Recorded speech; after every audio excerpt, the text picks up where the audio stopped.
doesn't happen. So we need rules at the European Union level to ensure that these loopholes are closed once and for all. Thank you.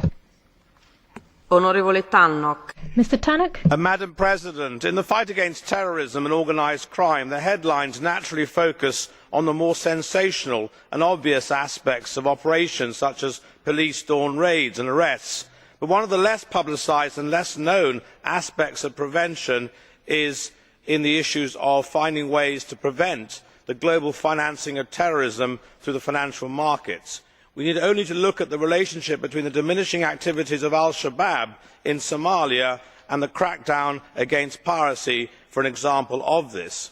This report introduces a number of measures that will bring greater transparency to the financial system, particularly in terms of establishing a central public register of beneficial owners, particularly in offshore jurisdictions.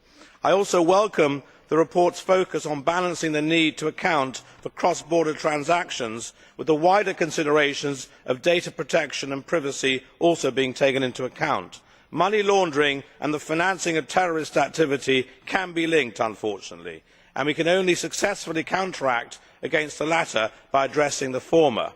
This report makes good progress in this regard, and I am pleased to say that I voted in favour of it. Thank you.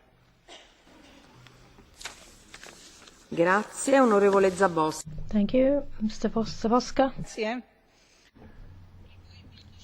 In the fight against money laundering, it is important to know who is the actual owner of a company or who is behind